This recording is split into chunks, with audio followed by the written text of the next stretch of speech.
शुद्ध तत्व के अनुभव से, शुद्ध तत्व की प्रीति से, शुद्ध तत्व के जागरण से। यहाँ जो भाव है रूसय तुसय मनः तमंगा, माने एक परिणति। जैसे देखो सब परिणति का एक मत होता है, एक मत होता है, उसका नाम शुद्धात्म के लिए समित। कौन कौन सी परिणति? तो बोली अनंत शक्ति है। आत्मा में कितनी शक्ति है? अनंत शक्ति है। जब आत्मा में अनंत शक्ति है तो माने शक्ति माने अनंत परिणतियां हैं। और ऐसी परिणतियां जब लसती हैं तो एकमात्र आनंद का झरना चलता है। और ऐसे आनंद के झरना का जो आत्मार्थी, ज्ञानार्थी, मोक्षार्थी, संयमार्थी जो उसकी साधना करता है, आराधना करता है, उस तत्व की उपलब्धि होती है, उस तत्व की उपलब्धि होती है। नहीं तो नहीं करता तो उपलब्धि नहीं हो पाती। तो ऐसे जिस समय गुरु महाराज ने अपने स्वरूप की अखंड साधना में ठहरे, अखंड आराधना में बैठे, अखंड रमणता में बैठे, तो ऐसा भाव भालो कि साधना भी गई, आराधना भी गई और रमणता भी गई। ऐसी साधना, आराधना, रमणता, ये तीन शब्द थे और तीन शब्द की अभेदता है। क्योंकि साधना सब अलग है, आराधना सब अलग है और रमणता सब अलग है। साधना श्रद्धा का विषय, आराधना ज्ञान का विषय और रमणता चारित्र का विषय। अब एक तरफ श्रद्धा गुण की पर्याय है, एक तरफ ज्ञान गुण की पर्याय है और एक तरफ चारित्र गुण की पर्याय है। तो चारित्र गुण की पर्याय की दृष्टि से कितनी एकाग्रता बनी? उसकी एकाग्रता में जहाँ दर्शन की परिणति बनी, ज्ञान की परिणति बनी और चैतन्य महासागर चारित्र की परिणति, इन तीन परिणतियों में तो दिखा भेद। और जब तीनों अभेद हुए, ऐसी अभेद में तीन शब्द नहीं गए। देखो जहां शब्द है तीन वहां तक नहीं हो पाया लीन, और जैसे हुए लीन वहां शब्द मिट गए तीन। तीन शब्द माने ना दर्शन दर्शन नाम पारा, न ज्ञान ज्ञान नाम पारा, न चारित्र चारित्र नाम पारा। ऐसी अभेद अवस्था, ऐसी त्रिकालिक अवस्था, ऐसी ज्ञान अखंड सब अवस्था, ऐसी त्रिकालिक ज्ञान अखंड सब अवस्था कि जिसमें न दर्शन दर्शन तो है लेकिन अब दर्शन दर्शन नाम नहीं पा रहा, ज्ञान तो है लेकिन ज्ञान ज्ञान नाम नहीं पा रहा, चारित्र तो है और साथ उछल तो रहा है लेकिन अब कुछ चारित्र नाम नहीं पा रहा। अगर चारित्र नाम पाएगा तो वहाँ विकल्प रहेगा, ज्ञान ज्ञान नाम पाएगा तो विकल्प रहेगा, और जहाँ दर्शन भी अगर दर्शन नाम पाएगा तो विकल्प रहेगा। भले वो आत्म दर्शन का नाम है, भले वो आत्मज्ञान का नाम है, भले वो आत्मरमणता की बात है। तो गुरु महाराज इस समाधि में बैठ रहे हैं, फिर समाधि के सूत्रों को सुन रहे हो, तो शांति से सुन रहे हो, एकाग्रता से सुन रहे हो, तो कितनी एकाग्रता की दृष्टि का स्वयं का विषय बने।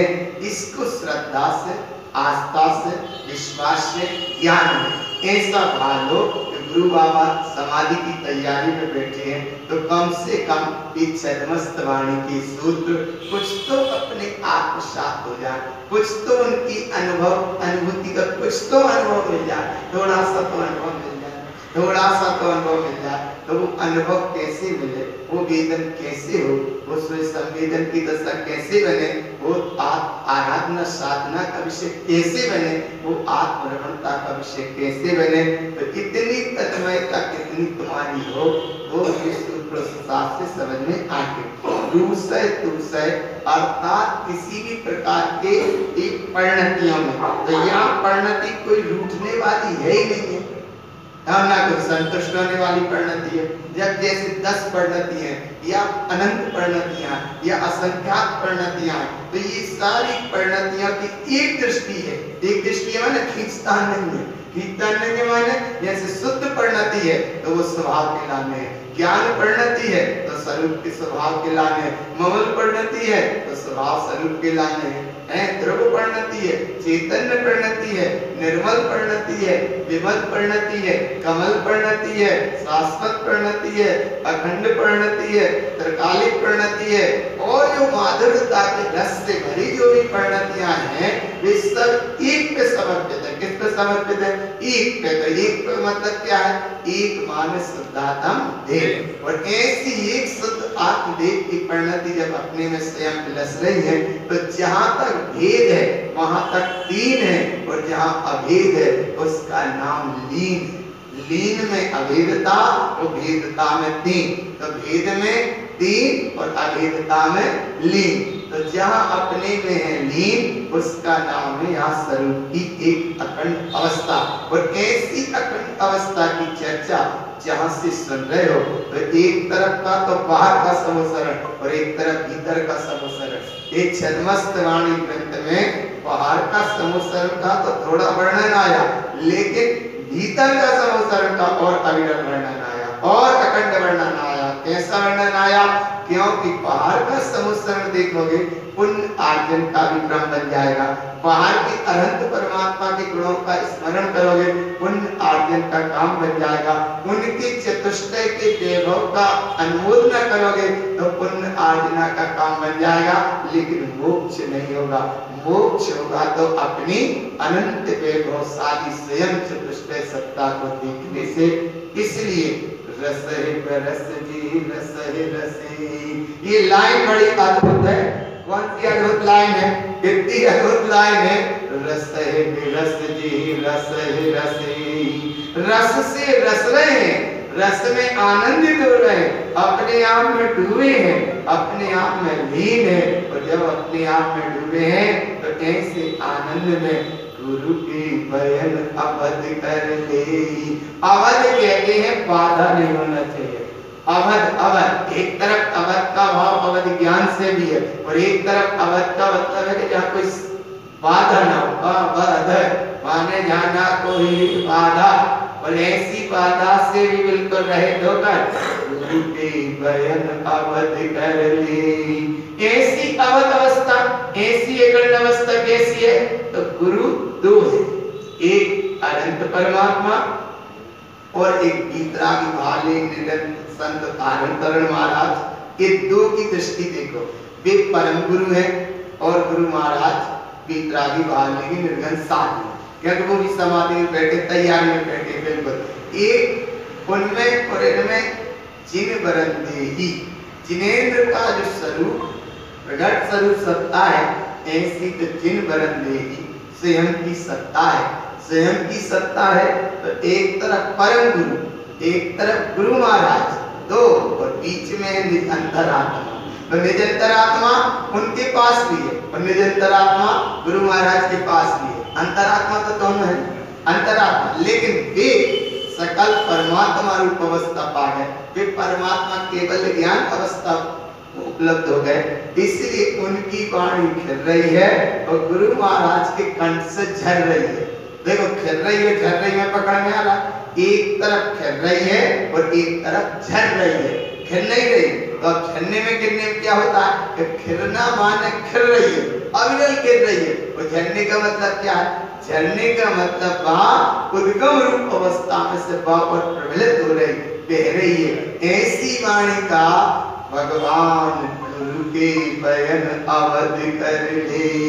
ये जिन्हें परमात्मा के जो वचन है, कहते जरूर है, कहने में आता है जिनेंद्र के वचन सत्य है, ध्रुव है और प्रमाण है। तो ये सत्यता, ध्रुवता, प्रमाणिकता अनुभव कर से नहीं जनता, अनुभव कर से जिनका बन जाता है उनके अंतर में वो वाणी आत्मसात होने लगती है। और जिन्हें अभी अंतर में कोई ना कुछ कर्म कसाय, राग, मोह, माया, वृत्ति, विकार, संसार, संयोग कुछ भी है, तो वो वचन सुन तो लेंगे, कह भी लेंगे, लेकिन अवध सत्ता का अनुभव नहीं होगा। कहते जाएंगे, वो बीच में मन है, बीच में अहम है, बीच में बुद्धि है या बीच में चित्त है, तो जब बाधा है, बाधा है। इसलिए गुरु के बयन अवध कर ले। माने बोले बाहर की कोई बाधा नहीं है, तो बाधा कहाँ की है? अब बोले बाहर की बाधा नहीं है तो भीतर की बाधा है। भीतर की बाधा में कौन कौन सी है? जहाँ बुद्धि ने कुछ उछल कूद की, माने वह बाधा है। मन ने कुछ अपना कोई का साम्राज्य जमाया, वहाँ एक बाधा है। हमने कोई अपना परिणाम में लिया तो भाभी कभी बाधा है। आया ना भगवान, जहाँ मन, बुद्धि, चित्त, अहम ये चारों बीच में अगर एक ही नहीं पाता है तो अब वो अवध अवस्था का, चेतन स्वरूप अवस्था का, अखंड अवस्था का, उत्कृष्ट अवस्था का, श्रेष्ठ अवस्था का, त्रिकालिक अवस्था का सुनना तो हो जाएगा लेकिन गुनना नहीं हो पाएगा। सुनना अलग चीज है और गुनना अलग है। सुनने में तो आ जाएगा लेकिन गुनने में आएगा जब तुम्हारा सही चुनना हो। सही चुनना हो तो सबने इतने दिन से एक ही बात को चुना और एक ही बात को सुना और एक ही बात को गुना कि मैं परम तत्व परमात्मा ही हूँ। लेकिन उस परमात्मा जब हूँ तो परमात्मा ऐसा पामर नहीं होता, परमात्मा ऐसा दीनहीन नहीं होता। परमात्मा का स्वरूप का अनुभव करने वाले की दशा एक आनंददायी दशा होती है, आनंदता का क्षण मिलता है। लेकिन कर्म कसाय में जीव या कर्म संयोग में या मोह माया में कहीं ना कोई चक्र बीच में आता है तो भाई बाधा हो गई ना। क्या बाधा हो गई? बोले जा बाधा हो गई। एक संसार जीव को बाहर की अवस्था में देखो तो उसे एक बाधा है। क्या बाधा है? बोले पड़ोसी परेशान कर रहा है। आया ना, एक बात मान लो, कोई सी बात मान लो, या बोले घर के परिवार के हम तो जल्दी चेत्यालय दिलवाने सुनने आ रहे हैं लेकिन बच्चों का जरा स्वभाव आया और हमको उसके विकल्प में उलझ गए। अरे भगवान बाधा। और यहाँ गुरु महाराज कह रहे हैं कि जब तुमने स्वभाव को साधा तो अब पक्का रखो बाधा, मैं परम तत्व परमात्मा ही हूँ। अगर ऐसा अनुभव है अभी वर्तमान में तो इस अवस्था को उपलब्ध होंगे। गुरु के वचन थोड़े से तो लो, तुम थोड़े से तो लो भगवान, थोड़े से कैसे लो? गुरु के बयान अवध कर ले। ये अवध माने बाधा ना हो बिल्कुल तो बात मिलेगी। जिनेंद्र के वचन माने वे परम गुरु और गुरु महाराज माने गुरु महाराज और एक अपनी निज अंतरात्मा। निज अंतरात्मा में वह बात क्यों नहीं बैठती? कहीं ना कहीं बुद्धि बैठती है, कहीं ना कहीं बुद्धि बोलती है, कहीं ना कहीं अहम बोल जाता है, कहीं ना कहीं तर्क बोल जाती है, कहीं ना कहीं संसार का चक्र बोल जाता है, कहीं ना कहीं माया बोल जाती है, कहीं ना कहीं कर्म और कसाय बोल जाती है, या कहीं ना कहीं परिणाम विभाग बोल जाते हैं। इसीलिए तो वह बाधा आ गई ना। कौन सी बाधा आ गई? बोले ज्यादा बाधा नहीं रही, इतनी बड़ी बाधा आ गई कि वो पहुंच रहा था वहां उपयोग, वो उपयोग के सामने दशा आ गई, या एक बाधा आ गई, या एक विकल्प आ गया। तो क्या विकल्प आ गया? तो इतने गुरु महाराज कहते हैं कि बालाग्र कोणमितम, बाल के अग्रभाग बराबर भी। कई बार सूत्र कहा और आज फिर समझो भगवान, ये बाल है पूरा, बाल के अग्रभाग है, ये अग्रभाग, ऐसे अग्रभाग पर जब अग्रभाग में कड़ोरवा हिस्सा करो, इस अग्रभाग का बाल का नहीं, ऊपर के जो हिस्सा है ना वो हिस्सा का कड़ोरवा भाग करो, उस कड़ोरवे भाग बराबर भी अगर अंतर है तो आगे भांति एकाग्रता नहीं। ऐसे इधर बता रहे बालाग्र कोणमितम कि अगर बाल के ऊपर के हिस्सा का कड़ोरवा हिस्सा का भी करो और उसमें अगर अंतर है तो गुरु महाराज कह रहा है कि अंतर है, अगर अंतर नाम पा रहा है। ऐसे यहाँ बालाग्र कोणमितम कि अपने स्वरूप की साधना में, स्वरूप की आराधना में, स्वरूप की रमणता में अगर बाल के अग्रभाग के कड़ोरवे भाग का हिस्सा वाले में देखो इतना भी अगर यहाँ अंतर है तो अभी सत्ता निरंतर नहीं है। सत्ता तो अखंड है लेकिन उसकी जो अनुभूति आना चाहिए वो अनुभूति नहीं आ रही। क्यों नहीं आ रही? कहीं ना कहीं अंतर है, और जहाँ अंतर पड़ता है उस अंतर को गुरु महाराज ने मिटाया कि देखो भैया तुम उस दशा को उपलब्ध के लिए बैठे हो तो जिन्हें परमात्मा ने उस दशा को उपलब्ध कर लिया। अब ऐसी सत्ता के धनी धानी तुम भी हो, अब ऐसी सत्ता के धनी धानी होने के बाद भी फिर क्यों नादानी हो जाती है? नादानी हो रही है माने कहीं ना कहीं कर्म की, राग की, मोह की, कसाई की, किसी भी चीज की है मनमानी, और जहाँ है मनमानी तो नहीं सुनवे, सुनवे में तो आएगी छदमस्त वाणी लेकिन अनुभव भविष्य नहीं बन पाएगा। सुनने में आएगी लेकिन ठहर नहीं पाओगे, सुनने में आएगी लेकिन गुण नहीं पाओगे, सुनने में आएगी लेकिन चुन नहीं पाओगे, पाओगे, सुनने में आएगी, उस अवस्था को उपलब्ध नहीं हो पाओगे। इसीलिए भगवान इस संसार के चक्र से हटने के बाद जब परम दशा का अनुभव है तो एक तो गुरु महाराज भी समझा रहे हैं और जिनेंद्र भगवान भी समझा रहे हैं, अब दोनों समझा रहे हैं। एक की वाणी चल रही है और एक की वाणी छल रही है। दो बात आगे समझ में, एक की वाणी खिल रही है, जिन्हें परमात्मा की वाणी कैसे गिर रही है? ओमकार ध्वनि अगम अपारा पावन अक्षर गरित सारा, ये खिल रही है, वहां से गिर रही है, अविरल गिर रही है, धारा प्रवाह गिर रही है, अंतराल नहीं पड़ रहा, बिल्कुल खिल रही है। ओमकार ध्वनि अगम अपारा, और खिलती जा रही है तो क्या व्याख्या होती जा रही है? पावन अक्षर गरित सारा। इसमें और क्या होता जा रहा है? चारों वेद शक्ति है जागी। फिर इसका अपन को क्या करने को? ताकि महिमा जगत प्रकाश, ऐसी जिन्हें परमात्मा की ऐसे निकृष्ट पंचम काल में जिन्हें प्रभु की देशना सुनने मिल रही है, जिन्हें प्रभु की देशना सुनने मिल रही है, जहाँ विमलाचल पर्वत पर अगर भगवान महावीर स्वामी का समोत्सरण लगा 49 दिन वाणी खिली, तो ऐसी वाणी यहाँ भी तो खिल रही है। वहां प्रत्यक्ष में खिल रही थी, आज के परोक्ष में कम से कम वांछना में तो आ रही है, सुनने में तो आ रही है। ये सुनने में आने के बाद भी अगर एकाग्रता से जीव नहीं सुन पाता, नहीं समझ पाता, नहीं अनुभव में ले पा रहा, अब उसकी होनहार की तो दृष्टि वो स्वयं जाने। यहाँ गुरु महाराज कह रहे कि भगवान एक तरफ वाणी गिर रही है, गुरु महाराज ने छीली। पहले तो जी भाव से देख लो, क्योंकि भी समोसरण में थे तारण स्वामी, उनने भी झेली वाणी, उनने भी झेली वाणी। ये बात सही है, जैसे अन्य जीवों ने 12 कोटा में समोसरण में बैठे थे, सबने वाणी सुनी झेली, अपनी अपनी पात्रता से सबने झेली। राजा श्रेणिक भी बांधे, राजा श्रेणिक का भी काम बना, गुरु महाराज भी बांधे तो उनने भी अपना काम बना, अपनी पात्रता अनुसार अपना काम बना। लेकिन भगवान को वाणी की और अखंड जो अनुभूति की और अनुभूति आना दे, थोड़ी सी कमी रही। राजा श्रेणी को तीर्थंकर प्रकृति का बंधु हुआ, तारण स्वामी को क्यों नहीं हो पाया? सुनी तो दोनों ने, तो एक में क्या कमी रह गई? तो कुछ कमी तो रही होगी पात्रता। अगर दोनों को हो जाती तीर्थंकर प्रकृति का बंधु तो नियम ही नहीं है, एक को ही होगा, एक को ही होगा, माने एक को ही होगा। है ना भगवान, ऐसा नहीं बोले शायद पंचम काल था अनहोनी घटना घट जाती वहां।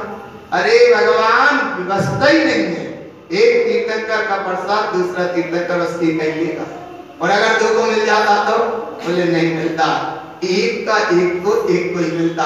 राजा श्रेणी को वो प्रसाद मिल गया, माने तीर्थंकर प्रकृति का बंद हो गया।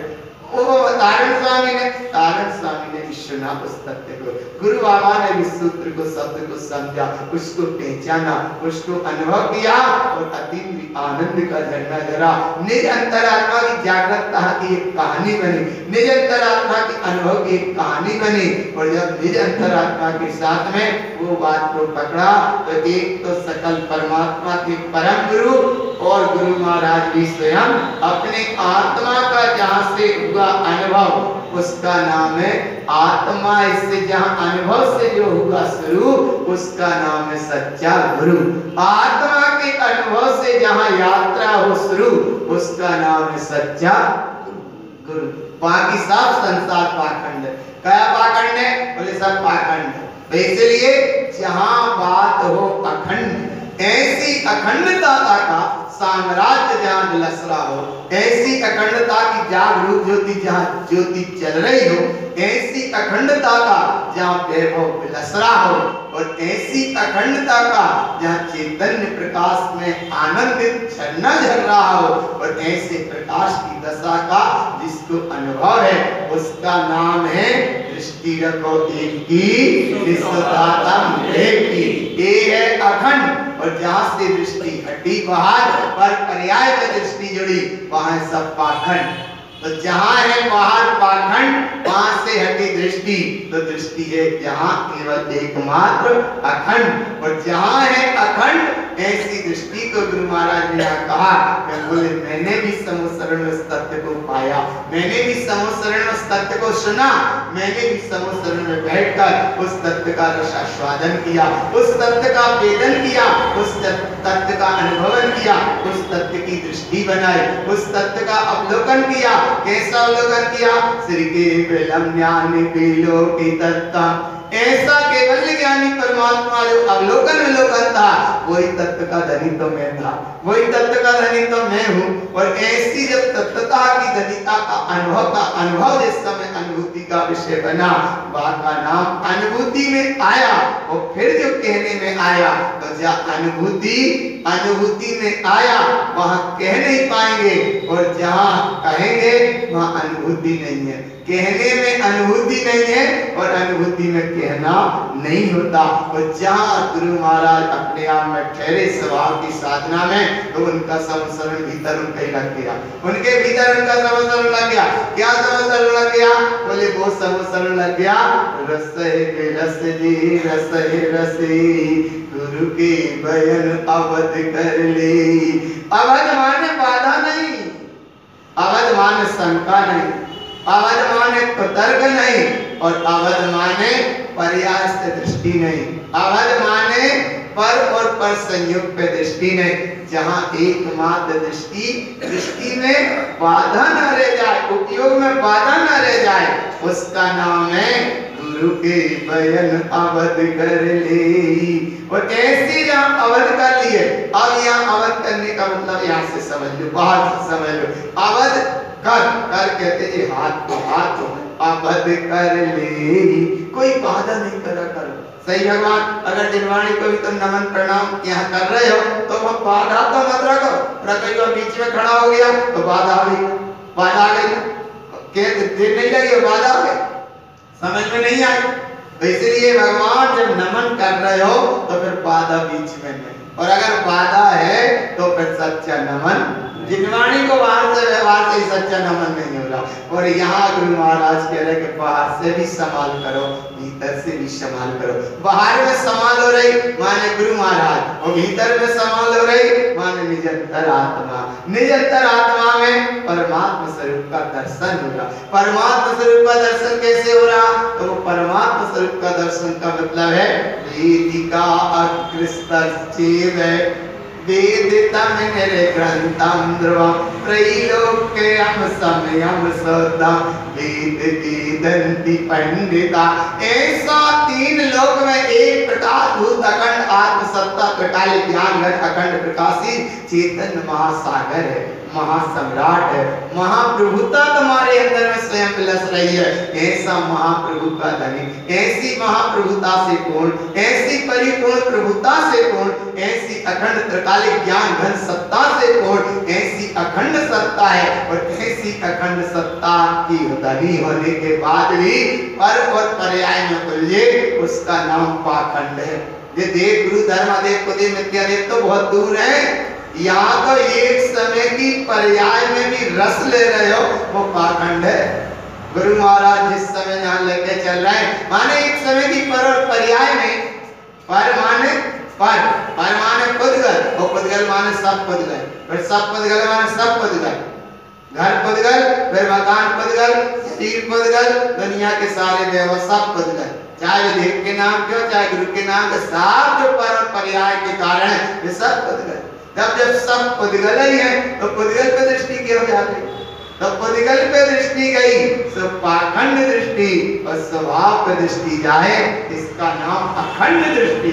दृष्टि माने उपयोग, उपयोग पर्याय पे गया माने पाखंड पे गया, उपयोग स्वभाव पे गया माने अखंड पे गया। इतना तो ध्यान रख सकते कि नहीं भगवान? इतना अगर ध्यान रख सकते हो तो तुम्हारा कुछ काम बनेगा भगवान। और अगर नहीं रख पा रहे ध्यान, तो समय तो निकल रहा है अपने समय से, समय अपने समय से निकल रहा है, समय समय से समय पूरा होकर समय हो जाएगा। अब जितना समय का तुम समय सार रूप अनुभव करो, जितने समय का समय से समय रूप अनुभव हो जाए, वो तुम्हारा समय सार बन जाएगा, वो तुम्हारे लिए समय सार हो जाए, वो लाने तुम्हें आत्मा कल्याण में आधार हो जाए, अगर समय का सही उपयोग हो जाए तो। ऐसी उपयोगिता को गुरु महाराज यहाँ कह रहे हैं कि तुम बाहर से दृष्टि हटाकर, पर और पर्याय से दृष्टि हटाकर, बाहर के समोसरण से भी दृष्टि हटाकर, बाहर में चेतन अनंत परमात्मा से भी दृष्टि हटाकर, सबसे दृष्टि हटाकर अपने में दृष्टि जमाकर, अपने उपयोग को स्वभाव में लगाकर अंदर में देखो बैठा है चेतन रत्नाकर। ऐसा चेतन रत्नाकर महासागर की दृष्टि का नाम गुरु महाराज कह रहे हैं। अब तुम्हारी निज अंतरात्मा में एक पुकार उठी, निज अंतरात्मा में एक झलक आई, निज अंतरात्मा का एक वैभव का बहुमान आया। और ऐसे बहुमानता को यहाँ गुरु महाराज कहते हैं कि भैया बाहर में मत देखना, समोसरण तुम्हारे भीतर लगा। इसलिए हम देखो ये यहाँ लिखा, ये लिखा, ये लिखा, यहाँ लिखा, देखो ये लिखा, यहाँ लिखा, ऊपर सब लिखा, बराबर क्या लिखा, पूरा अनुभव का विषय लिखा, पूरा बिल्कुल अनुभव का विषय। और देखो कितना ऊपर से चला। कई बार हमने बताया, कई बार कहने में आया कि भगवान ओम नमः सिद्धा माने अनंत सिद्धि प्रभु, ऐसा मेरा सिद्धि प्रभु। बीच में फिर उधर बीच में आ जाए काशी मंदिर आदि सब भी बीच के जैसा समोसरण की जैसी वाणी कर रही है, वाणी करते करते जैसी वाणी कर रही है, वो समोसरण लगा, हर कदर समोसरण वो लगा। समोसरण के बाद ये देखो 20 तीर्थंकरों की जो वाणी कर रही है, उनका समोसरण लगा, वाणी जैसी कर रही है, आपका नाम ओंकार धनी, ओंकार धनी रूप वाणी कर रही है। वो वाणी करते करते वहां देखो नीचे और शब्द लिखे, ओंकार धनी अगम अपार शब्द लिखे, ऐसी वाणी कर रही है। वो वाणी करते करते में फिर वहां जो झरना झर रहा है उसका नाम परमानंद परम ज्योति, ऐसा झरना भी झर रहा है, वाणी भी कर रही। सब होने के बाद भी फिर गुरु महाराज जो शाश्वत प्रसाद तीर्थंकरों का एक मांगे अगले तीर्थंकर को मिलता है जिसका नाम है अक्ता प्रसाद। अक्ता प्रसाद माने आगे का किसको मिला, तो किसको मिला माने वो मिलता है जिसको एक तीर्थंकर का समोसरण के बाद दूसरे तीर्थंकर को भी प्रसाद मिल, जो प्रसाद मिल गया उनकी तीर्थंकर पद की घोषणा हो जाती है। तो ऐसे ये भगवान आत्मा जो प्रसाद की महिमा, कितनी विशेष महिमा। गुरु महाराज का नाम इसलिए वहां है कि भगवान उनने भी समोसरण में सुना है, जाना है, देखा है, पहचाना। और ऐसे तत्व का तुम भी अब अनुभव करो। तुम भी थोड़ी देर के लाने बैठते हो तो कम से कम अनुभव करो ना। कैसा अनुभव करो, तो बस अनुभव करो एका विश्वदातम देखते अनुभव के बाद और कछु को अनुभव है ही नहीं है। बस ऐसे अनुभव की दृष्टि का यहाँ प्रकाश है और ऐसे प्रकाश का नाम है छद्मस्तवाणी जी ग्रंथ। छद्मस्तवाणी जी ग्रंथ में जब अंतरात्मा के साथ में तुम्हारा जागरण हुआ होता है तो बाहर के अनंत परमात्मा वो व्यवहार से गुरु महाराज, बाहर के अनंत परमात्मा व्यवहार से देव और व्यवहार से गुरु कारण स्वामी और निश्चय से गुरु मेरी निज अंतरात्मा। और निज अंतरात्मा में अगर अंतर आ रहा है तो ना तो जिन्हें परमात्मा के वचन साथ पाए और ना गुरु महाराज के बात साथ पाए। इसलिए गुरु के बयान अवध कर ले, कोई बाधा ना हो, कोई बाधा ना हो। अगर कोई बाधा है तो भगवान अब उपयोग को नहीं साधा है और उपयोग को साधने का पक्का किया वादा तो उपयोग को तुमने साधा।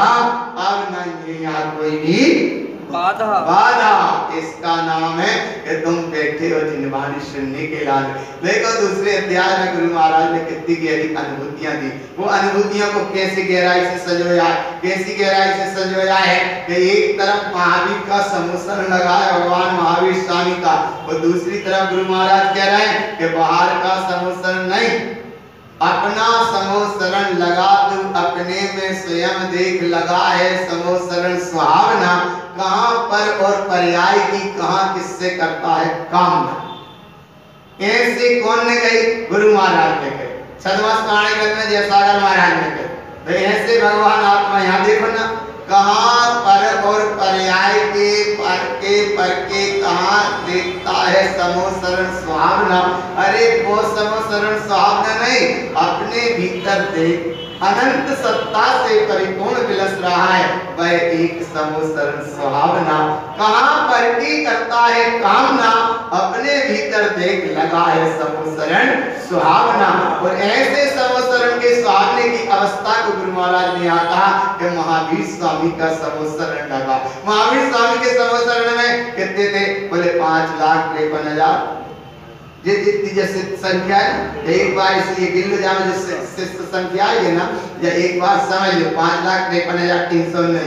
तो जो समोसरण था उस समोसरण में थे 5,53,319। विमलाचल पर्वत पे जो समोसरण लगा, इस समोसरण में इतनी शिष्य संख्या गणना थी।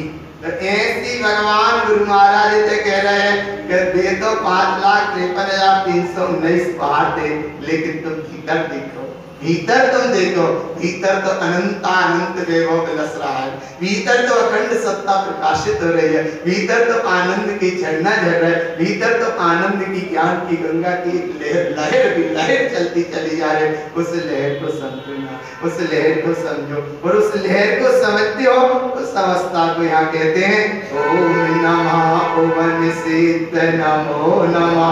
ये भी एक मंत्र है, लेकिन कैसे आएगा पकड़ में? ओम नमः ओम सिद्ध नमो नमः। ओम अखंड सत्ता, नमः उसे मैंने स्वीकार किया। ओम नमः ओम जो स्वीकार किया उसकी प्रगट रूप अवस्था ओवन है, और जो प्रगट हुई उस प्रगट की प्रगटता का प्रगट भाव सिद्ध है कि नहीं? कहाँ है सिद्ध? कहाँ है सिद्ध? सिद्धालय वाला सिद्ध का नहीं, देह रूपी वाला सिद्ध। देह रूपी वाला नहीं माने देह में विराजमान, नहीं तो देह रूपी वाला सिद्ध हो जाए।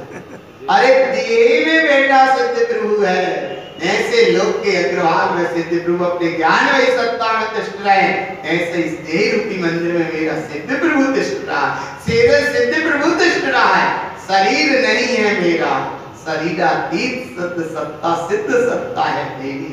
इसलिए गुरु महाराज कितनी गहराई से लेकर चल रहे हैं कि सिद्ध सिद्ध मान सिद्ध है, और ऐसी सिद्ध सत्ता को बोले किसी से मांगना मत।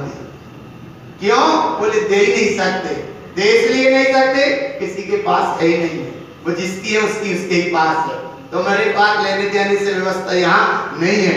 यहाँ व्यवस्था तो अखंड त्रिकालीन ज्ञान अखंड रस रूपी चेतन सत्ता, मैं हूँ अपने में स्वयं परिपूर्ण, मुझ में पर की कोई गंध नहीं है। मतलब पर्याय की गंध में बिखर जाता है उपयोग, पर की गंध में बिखर जाता है, पर्याय की गंध में बिखर जाता है, और विभाव के चक्र में बह जाता है। और यहाँ पढ़ रहे मैं ज्ञानानंद सौभागी हूँ, मैं हूँ अपने में स्वयं पूर्ण, पर की मुझ में कोई गंध नहीं, मैं अरस हूँ, मैं अरूपी हूँ। पढ़ते लाइनों में, मैं अरस अरूपी सरसी संबंध नहीं। कौन ही सुनाते हो? अच्छा जोर से बोलते तो क्या पड़ोसी सुन ले? तो जो तुम पड़ोसी को सुना रहे हो, पड़ोसी भी कह रहा तुम सुन लो, वो उससे कह रहा तुम सुन लो, वो उससे कह रहा तुम सुन लो, क्या तुम भी वही बोल रहे हम भी वही बोल रहे हैं, दोनों की दोनों एक तो इतने जोर से बोल रहे हैं कि कोई कोई सुन ही नहीं रहा, फिर भी सुनाए चले जा रहे हैं। क्या सुनाए चले जा रहे हैं? मैं अरस अरूपी स्पर्शी, पर से कोई संबंध नहीं, पर से कोई पर की जिसमें गंध नहीं, मैं हूँ अपने में स्वयं पूर्ण हूँ, मैं अपने में परिपूर्ण हूँ। तो जब परिपूर्ण हो तो पर्याय में काय मस्त हो जाते हैं, होते कि नहीं होते? तो सुन रहे ना कि मैं हूँ अपने में स्वयं पूर्ण, पर की कोई गंध नहीं, पर से संबंध नहीं, पर का लक्ष्य नहीं, पर पर्याय की दृष्टि नहीं। अगर वो दृष्टि बनती है तो भगवान मिथ्या दृष्टि है। भगवान तो है, सम्यक दृष्टि है, शुद्ध दृष्टि से परिपूर्ण है, लेकिन दृष्टि कहाँ बनी? पर और पर्याय पे अगर दृष्टि है तो मिथ्या दृष्टि है, और जहाँ पर और पर्याय पे दृष्टि है उसका नाम पाखंड दृष्टि है, और जहाँ स्वभाव पे दृष्टि है उसका नाम अखंड दृष्टि है। अखंड दृष्टि को देखी निश्चितातम देखी। ऐसी महिमा जहाँ विलस रही है, ऐसा जहाँ चैतन्य प्रकाश का प्रकाश प्रकाशित हो रहा है, कहां पर और पर्याय को देखते हो? द्रव्य अपने में परिपूर्ण स्वयं विलस रहा है। आत्मा के असंख्यात शुद्ध प्रदेश हैं जो अपने अपने में ही विलस रहे हैं, अपने अपने में विलस रहे हैं। परमाणु में प्रदेश में बड़ा अंतर है। परमाणु जब पुद्गल की व्यवस्था है, परमाणु अणु परमाणु जब पुद्गल की व्यवस्था है, वह परमाणु में संकोच विस्तार नहीं।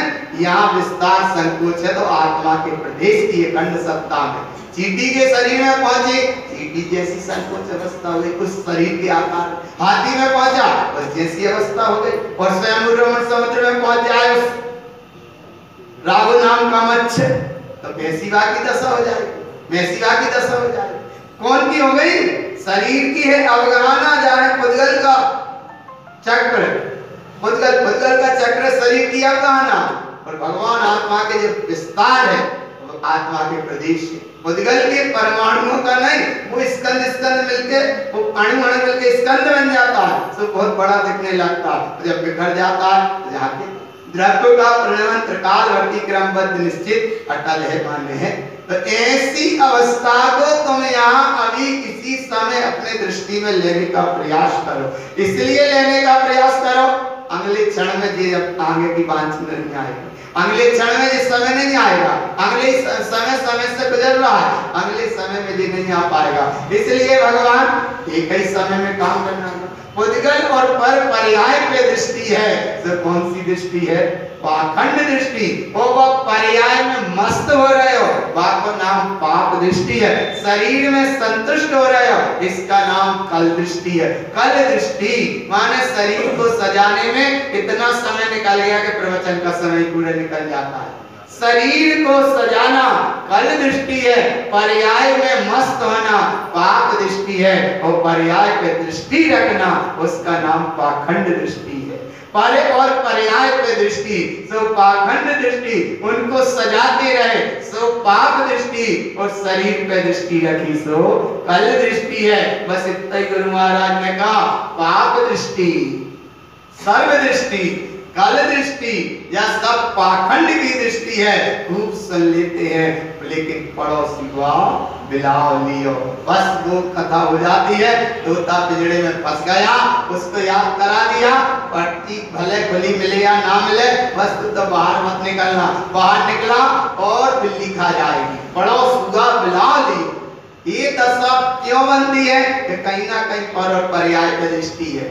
उसने तोता ने वो शब्द रट भी लिया कि बस तोता पिंजड़े के बाहर मत निकलना, बिल्ली आएगी और खा जाएगी, याद कर लिया उसने। लेकिन क्या हो गया? भट्टी खुली रह गई, धोखे से निकल गया, आंगन में बैठा है और एक ही शब्द दोहरा रहा है, तोता पिंजड़े के बाहर मत आना, बिल्ली आएगी और खा जाएगी। बिल्ली ने ऊपर से सुना, आवाज आई, एक ही छलांग लगाई, तोता को पंजों में पकड़ा और मुंह में भी दब गया, और संयोग की बात मुंह से, बिल्ली के मुंह से तोता का मुंह बाहर, वो एक ही शब्द दोहरा। क्या दोहरा रहा है? तोता पिंजरे के बाहर मत आना, बिल्ली आएगी और खा जाएगी। बिल्ली के मुंह में रहने के बाद वो अब क्या बोल रहा है? आ रहा है ना भगवान, पकड़ में आ रहा है। ऐसी अज्ञानी वैरात्मा पर और पर्याय की दृष्टि रखने वाले जीव की कथा होती है कि हे भगवान आत्मा उपयोग, स्वभाव से बाहर मत आना, मैं जो मिथ्यात्व रूपी बिलाव आए वो और वो खा जाएगा। और मिथ्यात्व के काल के काल में भी ये समा रहा है, बुद्धि पूर्वक अज्ञानता में मिथ्यात्व में ऐसा जुड़ जाता है, ऐसा जुड़ जाता है। तड़क से कोई बात की बात कही हो जाती है तो बहुत जल्दी से जोश आता है। पर इधर गुरु महाराज कह रहे हैं जब बात हो रही है एक की शुद्धात्मा, आत्मा की बात सुनने में क्यों उल्लास नहीं आ पाया? ये आत्मा की बात सुनने में क्यों नहीं आया? वहां जल्दी से हे उपयोग राजा, जीव राजा के के पास रही है। तू भगवान आत्मा है, तू है उपयोग राजा, आत्मा का चैतन्य परिणाम है, तू है उपयोग राजा, चैतन्य स्वभाव है महाराजा। इसलिए हे उपयोग राजा अपने चैतन्य महाराजा के पास रहिए। अगर उसके पास रहेगा तो ये पर्याय का विद्यार्थ का बिलाव जो चल रहा है वो तुमको नहीं खा पाएगा। और जरा ही से चले गया उपयोग पर्याय की बाहर, उपयोग पर्याय को जोड़ा तो क्या होगा? कहता भी रहा कि हे उपयोग राजा बाहर मत जाना, हे उपयोग राजा बाहर मत जाना। पर्वत पर्याय पे गया तो मिथ्यात्व रूपी अहंकार काल विभाव खा जाएगा। आपको उपयोग पकड़ में उसमें आने के बाद भी उस पे दृष्टि जुड़ा है, उस पे जमा है, तो बताओ क्या होगा? मिथ्यात्व का चक्र बड़ा चक्र तेज है, मिथ्यात्व की धारा बहुत बड़ी तेज है। मिथ्यात्व अहम का परिणाम इतना तेज है कि सत्य बात सुनने को सत्य नहीं सुन पाता, सत्य जानने के बाद सत्य को नहीं पहचान पाता, सत्य जानने के बाद सत्य को नहीं जान पाता, सत्य कहने के बाद सत्य नहीं कह पाता, सत्य का अनुभव करने के बाद सत्य में अनुभूति नहीं हो पाती, सत्य का प्रकाश होने के बाद भी वो प्रकाशित नहीं हो पाता, क्योंकि आवरण इतना तेज है। आवरण इतना तेज मिथ्यात्व का होता है और बस वो बिल्ली बिलाव के हाथ में पकड़ में आया और नरक पर निगोह जीत चला जाता है। कहां चला गया? नरक पर निगोह चला गया। इसलिए आप सबसे दृष्टि हटा के दृष्टि रखो एक ही निष्काम की। इतना तो पक्का हुआ कि नहीं? पर और पर्याय पे दृष्टि है तो अखंड दृष्टि है, और स्वभाव पे दृष्टि है अखंड दृष्टि है। अखंड दृष्टि स्वभाव, पर्याय दृष्टि, पाखंड दृष्टि। पाखंड दृष्टि में सब आ गया, पर और पर्याय। पर्याय में देखो, पर और पर्याय का मतलब क्या है? पर माने पूरा पुद्गल और पर्याय माने वह पुद्गल के परिणाम में संतुष्ट हो रहा है। मकान मेरा अच्छा बन गया, बड़ा काम तुमने अच्छा कर दिया, बहुत अच्छा बन गया मकान, और वही मकान को छोड़ के चले जाओगे तो दूसरे आएंगे उठा दो। माने मान्यता को तोड़ो। मूल बात है मकान घर ये सब बात में छोड़ो, लेकिन पहले मान्यता तो छोड़ो, मान्यता तो तोड़ो। इसके लिए गुरु महाराज ये कह रहे भगवान, अरे तुम वो मकान नहीं, मकान यहाँ का भीतर कर देखो, जहाँ समोसरण लगा तुम्हारे भीतर, ऐसी समोसरण अवस्था को तो गुरु महाराज कह रहे हैं। कितनी गहराई से कह रहा है। आज का चक्र है, गुरु महाराज के सामने भी बहुत बड़ा मिथ्यात्व का चक्र था, थोड़ा बहुत नहीं था। अज्ञान योगी मिथ्यात्व योगी दुनिया का चक्र बहुत बड़ा चक्र था उनके सामने भी। और आज तो तनक बहुत ये बुद्धिजीवी हो गए, पहले तो बहुत तनक इतना बुद्धि का लगा, लेकिन श्रद्धा अखंड थी। एक बार जम गई माने अगर जैसे कह देना कि गुरु महाराज को हम मानते हैं, तो उन्होंने अपना धर्म मत जाति पंथ सब कुछ छोड़ दिया, लेकिन गुरु महाराज को नहीं छोड़ा। जावी एक श्रद्धा ही थी, भले कच्ची नहीं तो हमारे तो गिरधर गुरु बाबा और दूसरा ना ऐसी उनकी भी भावना जागी होगी। लाखों जीवों ने अपने कल्याण कमाए, अपने बुजुर्ग ही तो रहे हो, अपने बुजुर्ग रहे, उन्होंने सुना होगा, अरे जिनने जातियां छोड़ दी होंगी या मत छोड़ दिया होंगे या पंथ छोड़ दिया होंगे, सब कुछ छोड़ दिया, लेकिन एक शुद्धात्मा की चर्चा सुनी होगी, उसको नहीं छोड़ा होगा। आज तो कुछ नहीं है, उस समय कितने उपसर्ग आए होंगे। गुरु महाराज पे अपन उपसर्ग को पढ़ते हो, जन्म से लेकर समाधि तक उनकी उपसर्ग नहीं मिट पाए, भगवान उपसर्ग दूर नहीं हो पाए, वे उपसर्ग सहते रहे और सबको शुद्धात्मा की बात कहते रहे। वे उपसर्ग सहते रहे, वे तुम्हें शुद्धात्मा की बात कहते रहे, जो उसको समझते गए वे अपने में रहते गए, बाकी पर्याय में बहते गए। पर्याय में बह जाना, पर माने पुद्गल और पर्याय माने बह जाना। सीधी भाषा में पर और पर्याय, पर माने पुद्गल माने धूरा और पर्याय माने कूड़ा। धूरा कूड़ा में बह जाने का मतलब है नाम है पर और पर्याय। पर माने धूरा, माने मकान क्या है? धूरा। अबे मकान बन के पहुंच गया, गिर गया, हो गई धूरा। इसलिए पर और पर माने धूरा और पर्याय माने कूड़ा। मेरा मकान बहुत अच्छा बन गया और रहने वाला बनाने वाला कितने दिन रह पाएगा ये पता नहीं है। मकान तो रह जाएगा लेकिन बनाने वाला वही में से आज उसने खड़े होकर बनाया, घटना ऐसी घटेगी एक क्षण तो उसमें से वो आड़े होकर निकल जाएगा। इसलिए भगवान जैसे दृष्टि हटा के पर और पर्याय पे दृष्टि हटाकर अगर इस दृष्टि हटती है तो माने पाखंड दृष्टि से बचे, जहां अखंड दृष्टि विलस रही है। गुरु महाराज की जहां अखंड दृष्टि विलस रही है, इसका नाम भीतर समुत्सरण है, इसका नाम भीतर मोक्ष का मार्ग है।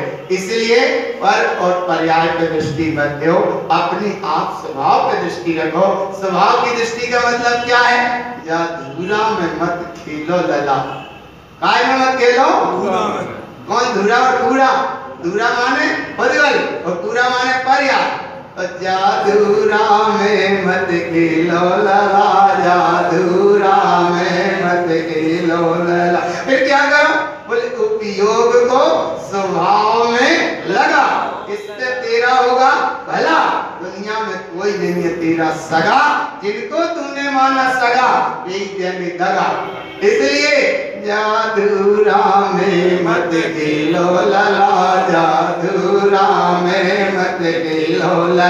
लला मानी आत्मा, काय में खेल रही है? धूरा में। तो कहाँ जे है? पूरा में। इसलिए भगवान आत्मा अखंड चैतन्य महासागर है पूरा।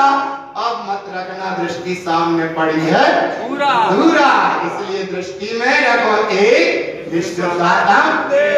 पक्का है कि नहीं? पक्का है कि नहीं?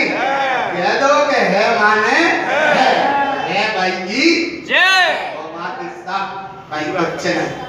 सही है कि नहीं? राका वागा पति पत्नी दोनों चले जा रहे थे, दोनों आत्मार्थी जीव थे। सही है कि राका माने पति और बाका माने पत्नी, दोनों चले जा रहे। और वहां देखा राका ने एक सोने का कंगन सामने पड़ा, आ रहा बाप, देखो सोने को नाम सुनो अरे बात सोना नहीं, भीतर सुहागना। एक सोने का कंगन सामने पड़ा, राका तो राका था माने पति था। उसने देखा पीछे बाका माने पत्नी आ रही है।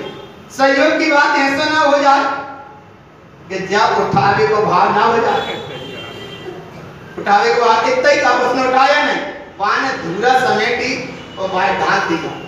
इतने वो पीछे आ रही थी, उसने देखी कि ये पेट के क्या करते थे, ऐसे तो कर रहे, ऐसे तो उठाने का भाव नहीं था, लेकिन बाहर ढक दिया और आगे चलने लगे। थोड़े चलने को तैयार हुए थे वो पास में, बोले ये तुम्हें क्या कर रहे थे? तो अब उसने कहा भी कछु नहीं कर लेने देने, चलो अपन तो। बोले तुम कर कहा रहे थे? फिर पेट एक आए अधूरा काय समेटी, जब कछु हटो ही नहीं तो काय अधूरा समेट रहे थे? तो कौन ने फिर भी कहा राका ने चलो चलो कुछ नहीं, चलो चलो चलो अपन ने तो बहुत मंजिल दूर करना है, दूर चला। बाका ने कहा तुम तो बताओ क्या कर रहे? तो उनने नहीं बताई। तो बात जो धूरा राका ने हाथ से समेट कर ढेर लगाया था, बाका ने उसे पांव से हटाया। आ रहा है ना ज्ञानी कैसे होते, आत्मार्थी कैसे होते? बाने धूरा समेट के सोने के कंगन को ढाका, राका ने हाथ से, वो पत्नी खड़ी थी तो उसने हटाया धूरा पांव से। और जब पांव उसमें एक हाथ तो बहुत इकट्ठे करने में टाइम लगा, और एक पैर मारने में धूरा को कितनी सी दिल हट गया पूरी धूरा, वो धूरा हटी सो सोने का कंगन उसमें था। तो वो बाका राका से कहती है कि तू माने ऐसे समझ लो आप है ना क्या मिस्टर देवस। इसलिए तुम ये बताओ कि जब कुछ कर नहीं रहे थे तो ये क्या कर रहे थे? तुमने सोने का कंगन क्यों दबाया इसमें? तब वो भी ईमानदार था राका, उसने कहा सुन हमें तो उठाना नहीं था और हमारी तो भावना थी नहीं, लेकिन शायद पीछे तुम आ रही थी, शायद दृष्टि का विषय बन जाता और उपयोग वापस चला जाता और शायद उठा लेते, इतना स्वभाव था। तब बाका ने कहा राका से कि सुनो धूरा को धूरा से ढांकने में तुमने समय लगा। किसको? धूरा से धूरा को, धूरा से धूरा को ही ढांका। और तारा तो भाव पकड़ में आ रहा नहीं, आ रहा हे राका माने वो उसका श्रीमान था, लेकिन भाव समझना, हे राका तुमने धूल को धूल से ढाका, लेकिन आत्मार्थी जीव इस नाम की अवस्था के अनुसार स्वभाव की साधना से पक्की है बाका कि ये ढाकी सब का धूरा भी पुद्गल पे दृष्टि लगा रहे तो चल छोड़ छाड़ो कंगन वो आगे बढ़ गए। ऐसी दृष्टि का नाम है आत्मज्ञान की साधना, आत्मार्थी की साधना, मोक्ष मार्ग की साधना। तो पक्का कर लियो जादूरा में मत गिलो लला, जादूरा में मत गिलो लला। फिर क्या करना? बोले दृष्टि लगाई एक की तो दाता की। चाहे सोने का कंगन हो, वो चाहे सोने की सिल्ली हो, वो चाहे सोने की डिगली हो, चाहे सोने की चैन हो, चाहे कछु हो, बिल्कुल भगवान दृष्टि मत रखो। क्योंकि जिसे तुम अच्छा मानते हो वही दुख का कारण बन जाता है। बन जाता कि नहीं बन जाता? छोटी सी बिटिया एक बड़े बड़े कान में सोने के बाला पहना के वह स्कूल जा रही है, छोटा सा बस्ता लेके, अकेली थी। किसी ने देखा, मन चली, बोले ये क्या इतनी छोटी सी बिटिया स्कूल जा रही है, इतने बड़े सोने के बाला पहने। तो बाला के पीछे पहले रोई, बड़े मुश्किल से व्यवस्था कराई गई, उसे बाला पहने दिए गए, बड़े खुशी से जा रही थी। मैं मेरी सहेली को बताऊंगी कि देख तेरे कान में बाला, मेरे कान में भी बाला। और इतने में रास्ता में घटना घटी, कोई साइकिल से किसी से कोई जा रहा, उसके कान पे झपट्टा मारा तो बाला भी गया और इतना वो कान का। अब बताओ वो बाला सबका कारण बन गया का दुख का कारण? रोती रोती घर पहुंच गए। बोले ये क्या हो गया? अब बियाल स्कूल जा रही थी बड़े आनंद से, बड़ा लौटते रोके घर आ गए। ये क्या हो गया? बोले बाला भी गया और हारा के नहीं भगवान। इसलिए जादूरा में मत गिलो लला, जादूरा में मत गिलो लला। सब बनाता है, उसे जानता रहता है, बनाता है, बनाने के लिए छोड़ जाता है और छोड़ के भी बिक्री से चला जाता है। पर साथ में जो कर्म की धारा संयोग को लेकर जाता है उसका फल आगे पर्यायों में वो पाता है। इसलिए भगवान पर और पर्याय की दृष्टि पाखंड दृष्टि है और स्वभाव की दृष्टि अखंड दृष्टि है। तो अखंड दृष्टि की दृष्टि अगर तुम्हारी है तो कल्याण का मार्ग है, और पर और पर्याय की दृष्टि है सब पाखंड दृष्टि है। तारण पंथ में जन्म लेने के बाद, गुरु महाराज के वैभव को सुनने के बाद, जिनवाणी की शरण में बैठने के बाद, और अगर इधर उधर कंचक्र में जीव पर और पर्याय व्यत्यास में भटकता है तो और जीव तो थोड़े बहुत दया के पात्र हो जाएंगे, लेकिन जो दया को पात्र भी नहीं है। क्यों? कि तुमने समझा इस तथ्य को। एक अज्ञानी बिना चना पानी धोखे से पी जाए वो दया का पात्र है, लेकिन एक समझदार अगर जानबूझ के पानी अनचना पिया वो दया का पात्र ही नहीं है। आया ना भगवान? तो ऐसे इतने शुद्ध मार्ग में जन्म लेने के बाद फिर भी लक्ष्मी के साथ और कर रहे थे की पूजा क्या करे? तो यहाँ कहीं कोई की दृष्टि नहीं, दृष्टि रखो तुम समूह शरण में बैठे हो। ओम नमः भुवन सिद्ध नमो नमः। यहाँ सिद्ध ही सिद्ध है तो नमो उसकी ओर झुके, और जब झुके तो नमः। नमः माने अपने आप भले भला है। ओम नमः भुवन सिद्ध नमो नमः। ऐसी अवस्था में क्या हुआ?